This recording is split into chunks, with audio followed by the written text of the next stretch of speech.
I started recording. Today we continue psychology. We continue the therapists of the disorders and diseases, psychological disorders. Chapter 17, section 3. Cognitive and behavior therapy. Cognitive and behavior therapy. Previous time we started with the cognitive. And we said cognitive is to understand, to feel, to get to know. Okay, so I'll share the presentation and a quick revision of what we took previous time. Okay, so I told you previous time that it is a very important lesson, as it is about cognitive therapy. And cognitive therapy is not only for a person who suffers from a disease. Cognitive therapy is for a person, that's why it's called the client, which has difficulties in life. So he needs to change or rearrange the thoughts and feelings inside him. Chapter 17, section 3. Okay, we continue it. We said previous time that the goal of cognitive therapy is to change the way how people think. Change the way how people think. We said that Albert Ellis is the one that believes that people behave in deliberate and rational ways, okay, when given their assumption about life. Emotional problems arise when individuals' assumptions are unrealistic, so I have to adjust the assumptions. Okay, and then we stopped at here, I think. We talked about the man who has been left, and then we understood that in order that the client handles life after this breakup is to understand that rejection, he feels rejected. Rejection is unpleasant, yes. So when he comes to say, I will die without him, no one dies without another one. So rejection is unpleasant, but not unbearable. You can bear it. Okay, it is an unpleasant feeling, but you can bear it. Okay, he said that in order to think realistic, in a realistic term, okay, there is a way of or a process of thinking. So please focus with me, girls. One is role playing, so that the person can see how his beliefs affect his relationship. Role playing, so I can see how my belief affects my relationship. So if I have an appointment, I have to go out with my friend, and then I went to the cafe at 8 p.m. and she didn't come. She didn't show up at 8. So I start saying to myself, oh, she always do that. She doesn't respect me. She doesn't love me. She doesn't. She stopped, or he has stopped loving me a long time ago. He is always late, and then I start to fight. Okay, I start to fight. I start to feel angry, but maybe there is a traffic on the way. Maybe there is something. So changing the way I think of the process. There is another technique in cognitive therapy is modeling to demonstrate other ways of thinking and acting. So what if I think that she doesn't love me, she stopped loving me, he stopped loving me, he wants to break up with me. What if I change my way of thinking and acting? So instead of feeling angry in this, I call her. Hello, I'm in the cafe. Where are you? Why are you late? A third way is humor to underline the absurdity of his beliefs. Humor is to make fun of his beliefs, to make fun of his thoughts. So, still another technique is simple persuasion. The therapist may also assign homework. He gives the client homework, okay, or practice to act more reasonably. So, if the therapist may instruct someone or a woman, okay, who are likely to reject him, on dates. So if a man feels rejected all the time, I have been left, I've been rejected, the therapist will ask him to deal more with the feeling of rejection. So he asks him, go and ask another woman for a date, a woman who will 100% refuses his date. He encourages him to go and ask for this date, so he'll be rejected and then deal with this emotion of being rejected. Okay. Alice believed that there is a process of ABC in dealing with life,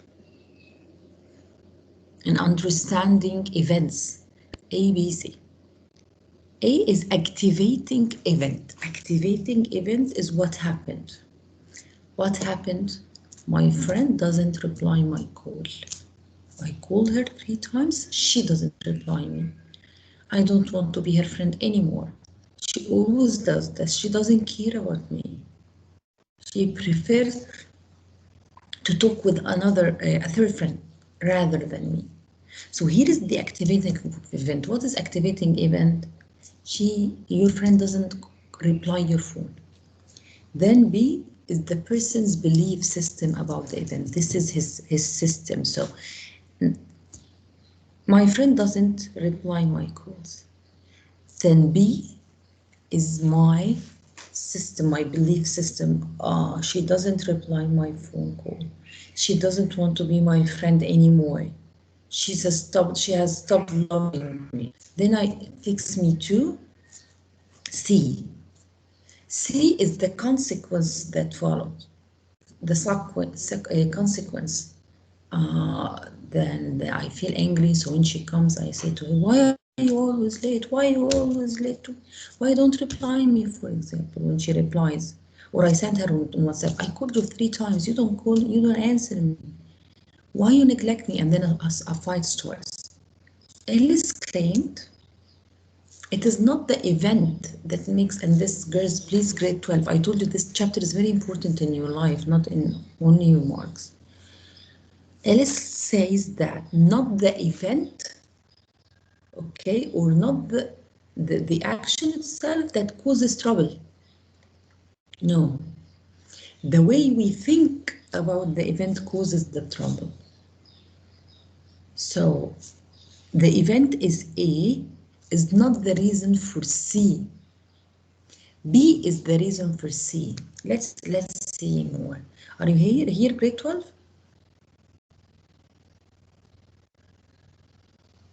Yes, miss. Here, I have activating event, an action that happened. Maybe this action external or internal.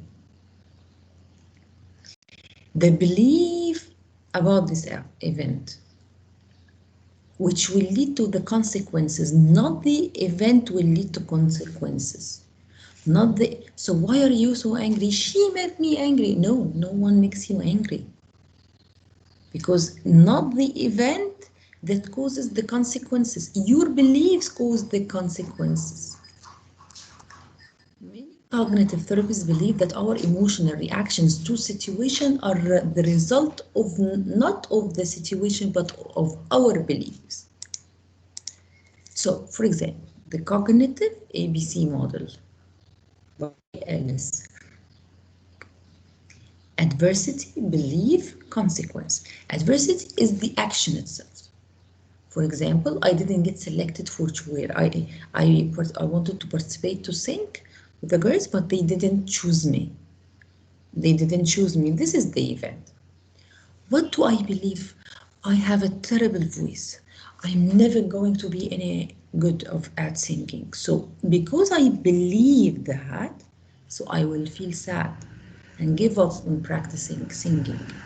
So I will feel sad and give up on practicing singing because I didn't get selected for choir? No, because I believe that I have a terrible voice and I'm never going to be any good at singing anymore. Here, A, B, and C. Activating event. What actually happened? My brother, God forbid, died. Someone I love died. The beliefs into my head of the moment. Maybe I neglected. It's not true. He's not really dead. I'm in a nightmare. I'm going to die. I could die in a minute. He shouldn't have died. Has been a mistake. I'll never recover. I'll never be happy again. We are a tragic family. I will never get over it. Life's terrible. You failed a test. Life is terrible. Your father doesn't allow you to go out with your friends. Okay, I'll never be happy again. We are a tragic family. All of these are what? This is the event. All of these are your beliefs toward the event. So because of these beliefs, not because of the action, you feel shock. You feel devastating. So how do you behave? Maybe you get paralyzed, maybe you start crying, you get dazed. So not because of the event. I am in a party. This is the event. I believe that parties must be exciting or I feel left out. If it's not an exciting party, I'm left out. I must have a drink to relax and have fun. This is awful and I can't stand being here. I'm a bad person because I need a drink. Consequence, I feel anxiety and I get a drink. So not because I am at a party, because he says to you, why you drink? If an alcoholic and you ask him, why you drank when you went to this party? He says to you, it was a party, I had to drink. No, it wasn't that because you were in a party. You drank because you didn't feel that the party is exciting and you wanted to make it exciting in your way, and you said to yourself you should have a drink in order to make it exciting. My friend was temporarily distracted during our conversation. So if two of you are talking together, if Jenna and Rana are talking together, so Jenna or Rana was distracted and she didn't focus when Jenna was talking. So Jenna says to herself, I never have anything interesting to say. Rana doesn't like me anymore. I'm sure she will soon leave me and get another friend. Oh, is all of that because Rana was distracted? No, it's because of my belief toward this. So the consequence, I will feel anxious. I want to leave the social situation. So Ellis wants us to focus not on the event, to focus on how do we look at this event. My husband, my boyfriend, my fiance, my spouse, my partner, he holds his mobile, he looks at his mobile for 2 hours a day. He likes, so this is the action that he holds his mobile 2 hours a day. When he's sitting with me, he doesn't leave his mobile. So my belief, I'm sure he is talking to another girl. I'm sure he doesn't want to talk to me. I'm sure he doesn't love me anymore. So from here, from my belief, I'll start fighting with him. Be with me, focus with me. You understand me, girls? Yeah. So the problem is in where, girls?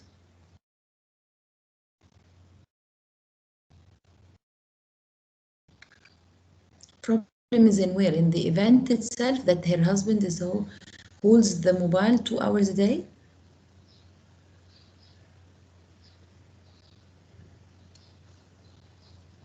Or in her beliefs? Grade 12. Are you even here? Where are you, grade 12? I want to hear your voices, please. Miss, Where are I'm you? here. Jana is here. Who else is here? Yes, Me Miss. too, Miss. Alia, Siham, Sarah. Yeah.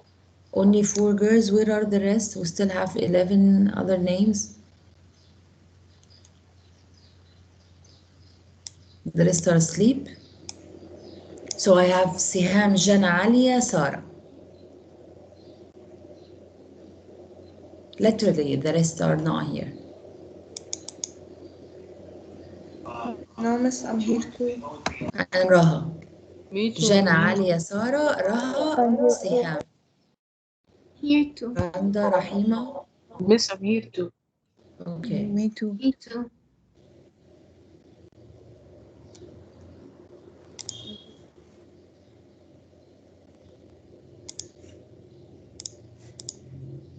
Again, Albert Ellis, he said the rational emotive therapy.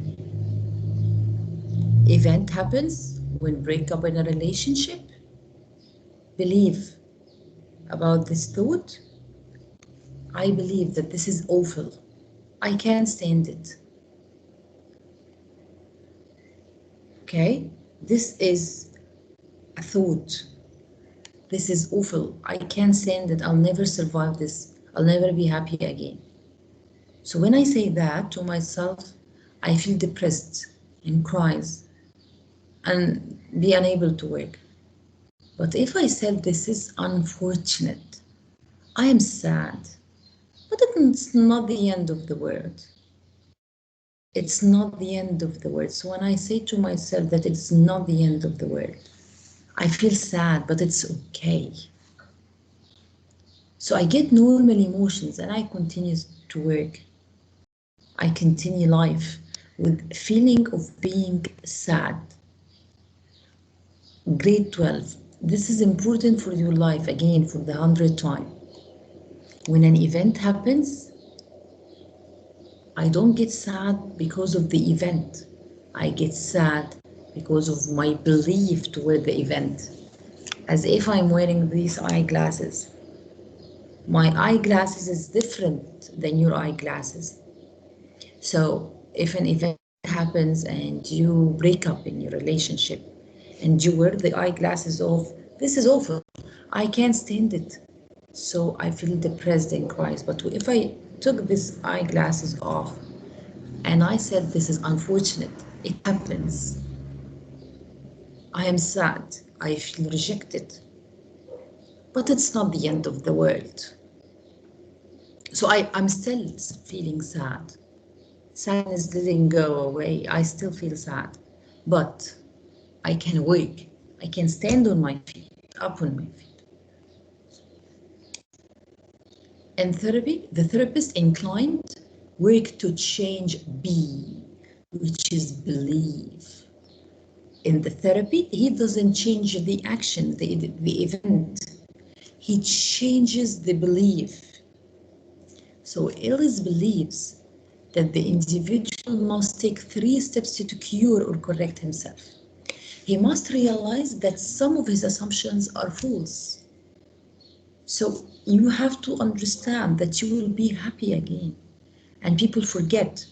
And this is just a feeling and it will go away because feelings fade. Even if it's love feeling, it fades. If you don't feed it up, it fades. So you have to understand that some of your assumptions are false. Number 2, you must see that he is making himself disturbed by acting on false belief. That these false beliefs, okay, these false beliefs, they destroy my life, they destruct my life. Okay, finally, he must work to break old habits or thoughts and behavior. So he must learn how to take off these eyeglasses to give another look at life. He has to practice self-discipline and learn to take risk. Practice self-discipline. Then there is another psychiatrist who is Beck, Aaron T. Beck, and Aaron has another theory or similar theory of the cognitive therapy. So we are still in the cognitive therapy, Bex Cognitive Therapy. Bex delivered that, introduced another form of cognitive therapy. It is similar to ABC, okay? It is similar to it.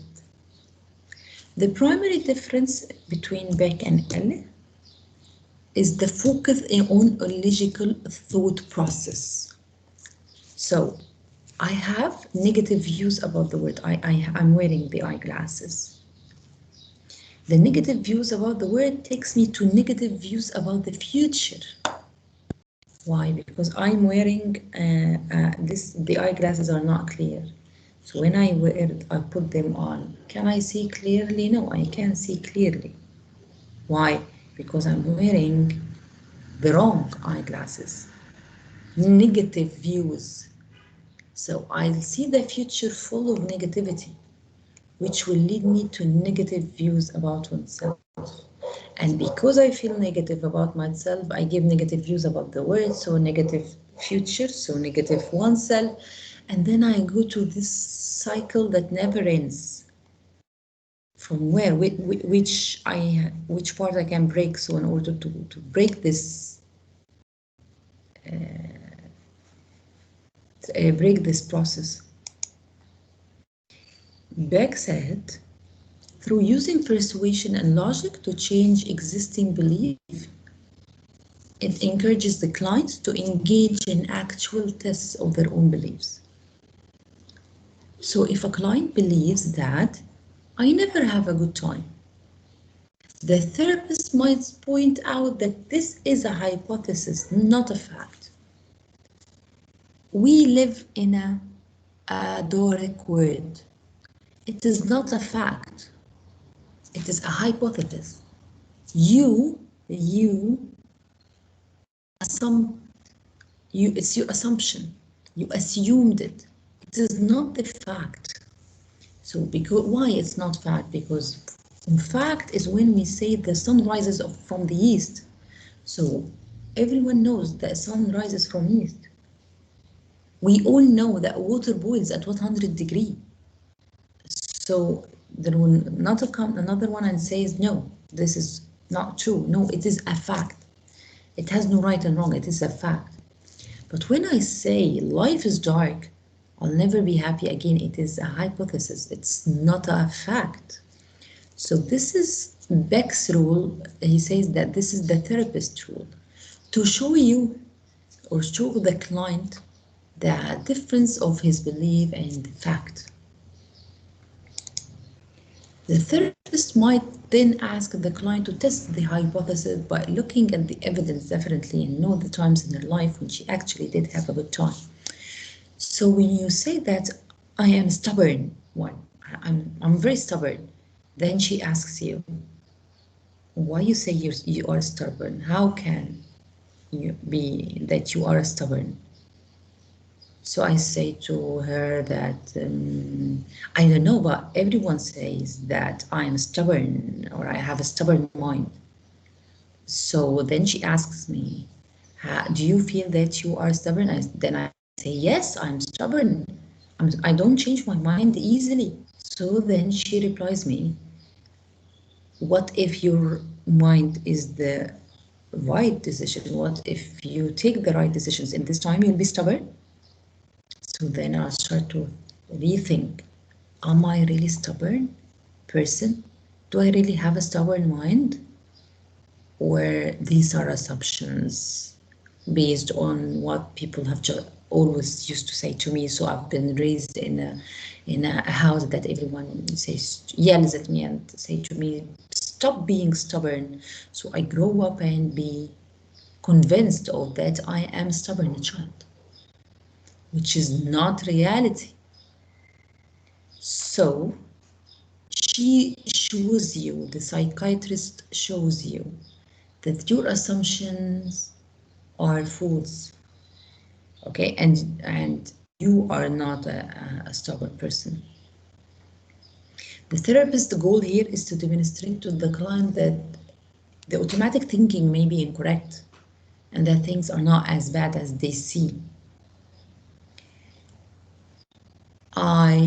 The patient or the client believes that she never have good time in her life. Psychotherapist sits with her and then he starts to remind her of good events happened in her life.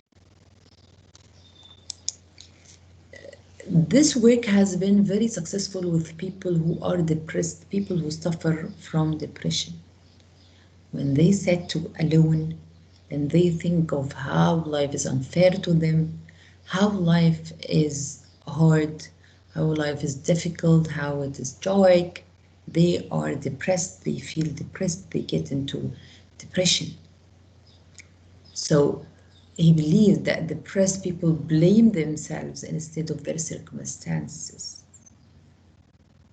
So when I say to the psychiatrist, I am a stubborn one, I deserve everything happens to me because I don't listen. I'm a stubborn one. And then she says to me, who told you? Then I say, everyone. She says, who is the everyone? And then I start to remember that my mother is the one who used to tell me that I'm a stubborn. So I am convinced that I am stubborn. Okay, so I blame myself for everything happened to me. And instead of blaming the circumstances, I blame myself. Okay, so his way, the Bex way of therapy is very suitable for depressed people who always blame themselves instead of the circumstances. Because when you blame yourself, you do not change. So you'll be in this state forever. But when you blame the circumstances or you deal with this, or there is no need to blame when you deal with the circumstances, there is hope that these circumstances will be changed and these feelings will fade and go away. So he also believed that depressed people focus on only negative events and ignore positive events. Depressed people make pessimistic projections about the future. Finally, he believed they make negative conclusions about self-worth based on events that are not significant. Okay, and then the goal of Bex Cognitive Therapy, of his therapy, is to change the way people think. So it is like Ellis, Beck and Ellis, both of them in the cognitive therapy. Cognitive therapy is to change the way people think. So the therapist's job is to determine the pace and direction of the therapy and to help the client to get to know the negative thinking pattern. I have a negative thinking pattern. My friend doesn't call me. She doesn't want to know me. This is my pattern. Directly I go to this assumption. She doesn't reply me. Oh, she doesn't want to know me anymore. She doesn't love me anymore. I am rejected. I am being left. It has always happened to me. So the therapist change the way or the pattern of the client's thinking process. Therapists also help the client use more reasonable standards for self-evaluation. So Beck may also have clients do homework assignments to assess the true value of his or her belief. They may be asked to engage in behavior that tests these beliefs outside the office. A person who is not very assertive, he is not assertive, may be asked to cut into a line at the grocery store, cut it into a line so people will yell at him. So he gets into this event, this situation, or he starts to interrupt people who are talking, or the psychiatrist tell him, this is your homework, you have to ask someone for a favor. Why? He wants to change the pattern of the client's thoughts. Change the pattern of your thoughts, not changing the event, because events remain there. So again, girls, in cognitive thought, in cognitive therapy, I have Albert Ellis. Albert said that we think in ABC triangle or ABC process. External activating event, A, activating event, B, beliefs about event, C, consequences. We get to the consequences because of the belief, not because of the event.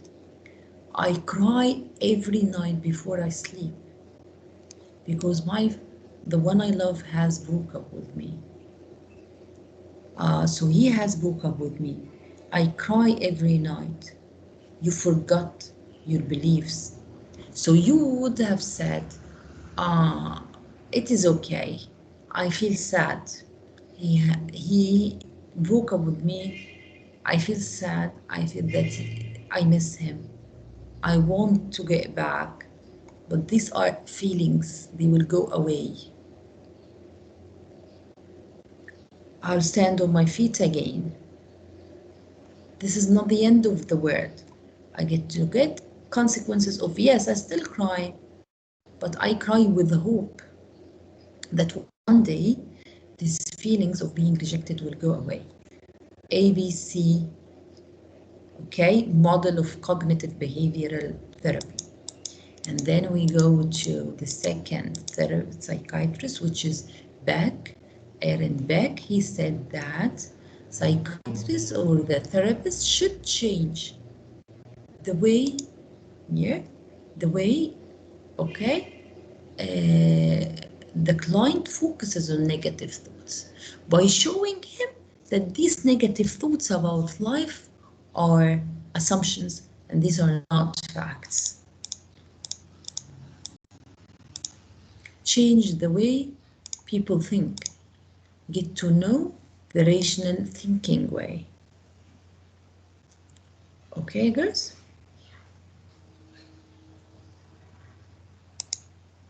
Yes. Okay, I'll stop recording.